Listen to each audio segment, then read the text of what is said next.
हमारे वीडियो अंग्रेजी में देखने के लिए फॉलो करें हमारा ही दूसरा यूट्यूब चैनल दृष्टि IAS इंग्लिश।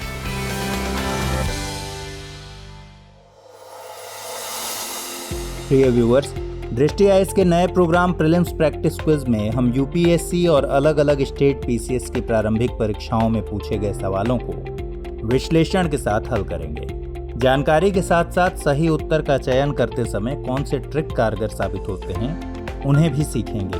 विकल्पों की छंटनी करना, बुनियादी अवधारणा को समझना, तथ्यों और अतिवादी व विशेष शब्दों पर ध्यान देने का अभ्यास करने की भी कोशिश करेंगे। इस कार्यक्रम के तहत हम हर एपिसोड में 5 सवालों को हल करेंगे। टीम दृष्टि द्वारा हाल ही में लॉन्च की गई प्रीलिम्स प्रैक्टिस सीरीज नामक पुस्तक श्रृंखला को आधार बनाइए। इसमें UPSC समेत विभिन्न प्रारंभिक परीक्षाओं में पूछे गए करीब 8 से 10 हजार प्रश्नों का संकलन, उत्तर व विश्लेषण के साथ तैयार किया गया है। इस सीरीज की कुछ किताबें मार्केट में आ चुकी हैं और कुछ आने वाले समय में आएंगी।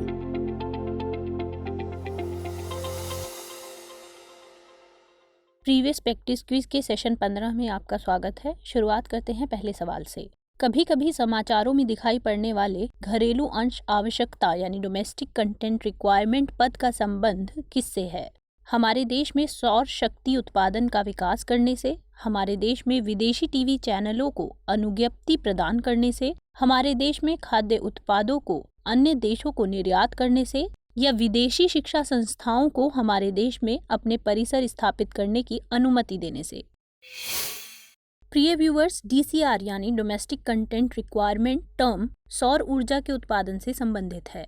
दरअसल जवाहरलाल नेहरू राष्ट्रीय सौर मिशन के दूसरे चरण में सरकार ने नीति बनाई कि योजना के तहत सौर ऊर्जा उत्पादन के लिए देश में विनिर्मित सोलर मॉड्यूल्स और सेल्स का ही इस्तेमाल किया जाएगा।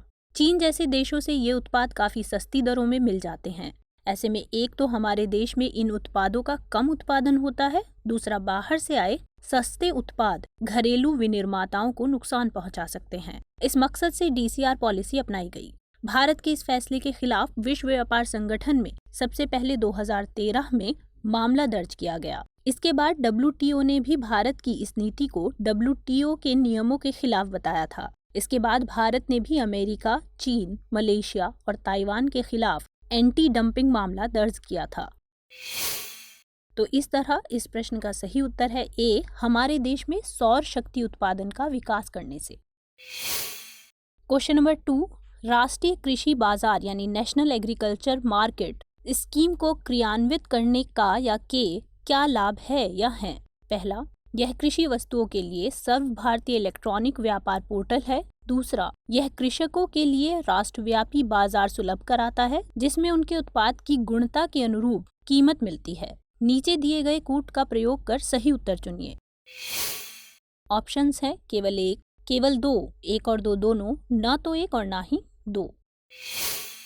दोस्तों, इनाम यानी नेशनल एग्रीकल्चर मार्केट इलेक्ट्रॉनिक व्यापार पोर्टल है। यह पूरे देश में लागू है। यह इलेक्ट्रॉनिक व्यापार पोर्टल देश भर में मौजूद APMC यानी एग्रीकल्चरल प्रोडक्ट मार्केट कमेटी मंडियों को आपस में जोड़ता है ताकि देश की कृषि वस्तुओं के लिए एकीकृत राष्ट्रीय बाजार बनाया जा सके। पोर्टल का विजन है कि समेकित बाजारों के बीच प्रोसीजर्स को मुख्य धारा में लाया जाए और विक्रेताओं और खरीदारों के बीच सूचना संबंधी समस्याओं को हटाया जाए ताकि एग्रीकल्चरल मार्केटिंग में एकरूपता बढ़ाई जा सके। इनाम का मिशन देश की सभी APMC मंडियों को एक प्लेटफॉर्म पर जोड़ना है ताकि एक पारदर्शी व्यवस्था के जरिए उत्पाद की गुणवत्ता के आधार पर बेहतर कीमत मिल सके। Small farmers agri business consortium इनाम को लागू कराने के लिए देश की एक अग्रणी एजेंसी है। तो इस तरह इस प्रश्न का सही उत्तर है ऑप्शन C, 1 और 2 दोनों। क्वेश्चन नंबर 3, समाचारों में आने वाला डिजिटल एकल बाजार कार्यनीति यानी डिजिटल सिंगल मार्केट स्ट्रेटजी पद किसे निर्दिष्ट करता है? ऑप्शंस है आसियान को, ब्रिक्स को, EU को या G20 को। प्रिय व्यूअर्स, सिविल सर्विसेज के पिछले सालों के पेपर्स का आप सही से ऑब्जर्वेशन करेंगे तो पाएंगे कि 1 या 2 सवाल टर्म्स पर ही बना दिए जाते हैं। ये किसी भी पोर्शन से हो सकते हैं, लेकिन सुर्खियों में रहे टर्म्स को ज्यादातर लिया जाता है। यूरोपीय संघ ने तकनीकी युग में इंटरनेट के उपयोग पर बल देते हुए 2015 में डिजिटल सिंगल मार्केट स्ट्रैटेजी को अडॉप्ट किया। ताकि डिजिटल अर्थव्यवस्था के दौर में यूरोप को वर्ल्ड लीडर बनाया जा सके। इस रणनीति का मकसद यूरोपीय संघ के सभी 27 देशों के डिजिटल मार्केट्स को एक मंच पर लाना है। इस नीति के तहत कोशिश की जाती है कि पूरे यूरोप में उपभोक्ताओं और बिजनेस की ऑनलाइन वस्तुओं और सेवाओं तक सीधी पहुंच हो। यहाँ EU का जिक्र हुआ है तो ब्रीफ में उसके बारे में भी हम जान लेते हैं। EU 27 यूरोपीय देशों का आर्थिक और राजनीतिक संघ है। इसकी नींव दूसरे विश्व युद्ध के बाद रखी गई। कोशिश की गई कि जो देश आपस में व्यापार करते हैं उनके बीच संघर्षों को दूर करते हुए आर्थिक सहयोग बढ़ाया जाए। इसका परिणाम यह हुआ कि 1958 में यूरोपीय आर्थिक समुदाय बनाया गया और शुरुआत में 6 देशों के बीच मजबूत आर्थिक सहयोग बनाने की कोशिश की गई। ये देश थे Belgium, Germany, France, Italy, Luxembourg और नीदरलैंड्स। बाद में इसमें 22 और देश इसका हिस्सा बन गए।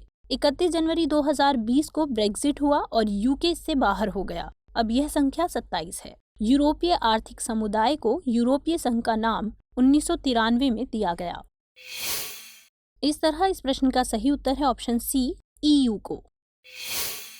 क्वेश्चन नंबर 4, भारत में लघु वित्त बैंकों यानी SFBs को स्थापित करने का क्या प्रयोजन है? पहला, लघु व्यवसाय इकाइयों को ऋण की पूर्ति करना। दूसरा, लघु और सीमांत कृषकों को ऋण की पूर्ति करना।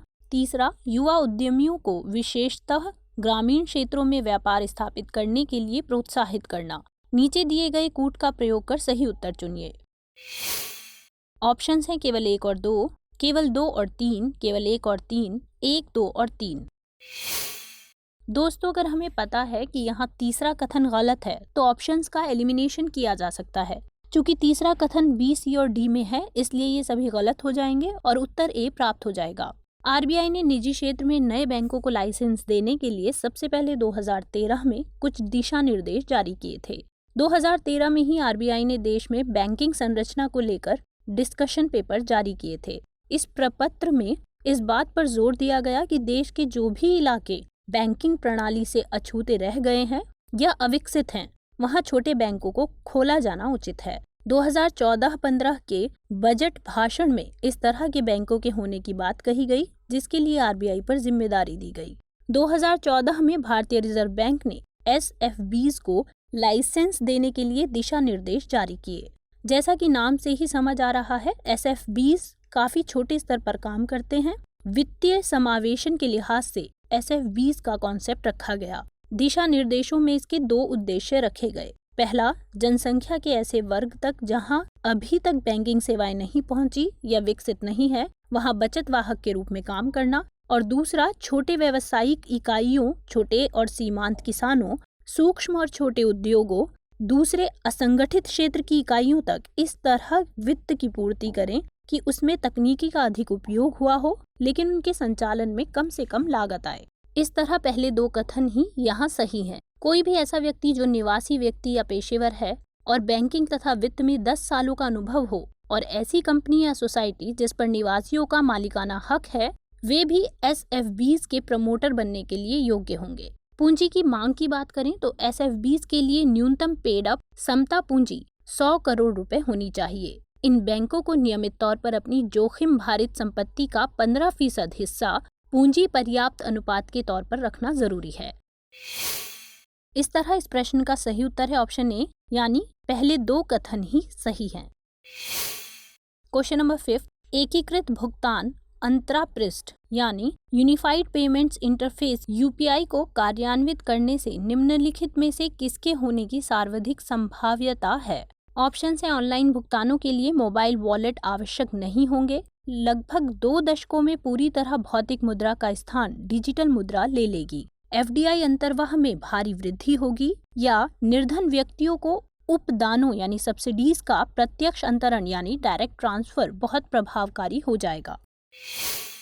प्रिय व्यूअर्स, यह एक कॉन्सेप्ट बेस्ड क्वेश्चन है लेकिन हमें UPI के बारे में पता होना चाहिए। UPI काफी लंबे समय से चर्चा में है और हाल फिलहाल भुगतान के लिए ज्यादातर लोग इस तकनीक का इस्तेमाल कर रहे हैं। UPI यानी यूनिफाइड पेमेंट्स इंटरफेस एक सिस्टम है जिसके जरिए उन बैंक खातों को एक मोबाइल एप्लीकेशन पर जोड़ दिया जाता है जिसमें उपभोक्ता के खाते होते हैं। ऐसी एप्लीकेशन में वेरिफिकेशन के बाद अंत में UPI पिन डालकर लेन देन किया जा सकता है। यानी अब इस बात की ज़रूरत नहीं होती है कि उपभोक्ता भविष्य में किसी लेन देन के लिए अपने मोबाइल वॉलेट में धन रखे। यह लेन देन सीधे बैंक खाते से किया जा सकता है। इस तरह हमारा पहला विकल्प सही है।